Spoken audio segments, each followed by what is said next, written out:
সারা দেশ যেন নিরাপত্তায় চেয়ে যায়। আল্লাহ পাক বলেন মান দাখালাহু কানা আমিনা।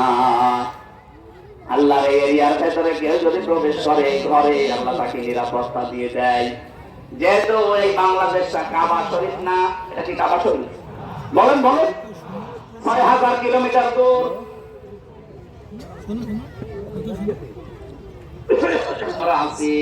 আল্লাহ এর পরে আয়াতে জানিয়েছেন, ব্যাখ্যায় আমি পড়েছি ইবনে কাসিরে, আল্লাহ তাআলা জানাতে চেয়েছেন, হে রাসূল, কাবার এই চত্বরটা এরিয়াটা আমি এমন নিরাপত্তা দিয়ে রেখেছি, আপনি একটু বাইরে যান, দেখেন ওখানে আর নিরাপত্তা নেই, ওখানে মানুষ খুন হচ্ছে।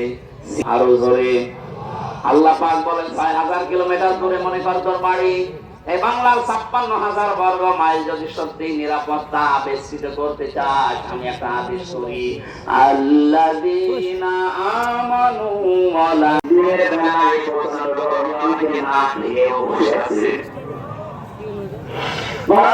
সমাজে পড়ে আমি গরিব এলাকার মানুষগুলো এত পাগল, নিজেদেরকে তুমি অবহেলা করতে দিয়ে দাও। মামা তুমি খাবি যারা আমি যারা সবগুলো তোমার পৌঁছিয়ে দাও। দুনিয়ার মাটির নিচে যারা ঘুমিয়ে আছে, বিশেষ করে গ্রামে মাটির নিচে যারা ঘুমিয়ে আছে, এদেরকে তুমি জান্নাত দিয়ে দাও। যারা বলছে দেখতে বড় আশা জাগে, তোমার কালাম দিয়ে ৫৬,০০০ বর্গ মাইল চলছে। জীবনে কিছু যদি ভালো না লাগে, অন্তত এই মহাজাতটা কবুল করো। আমাদের চোখে দেখে বলতে পারি যে তোমার কালাম দিয়ে বাংলাদেশ চলছে।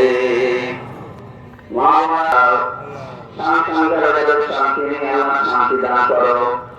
আগামী এই মাহফিলটা করার জন্য আরো বিশাল আকারে কবুল করো।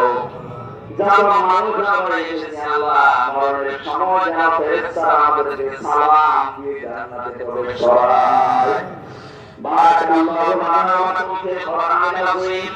মরণ আসলে যেন বলতে পারি লা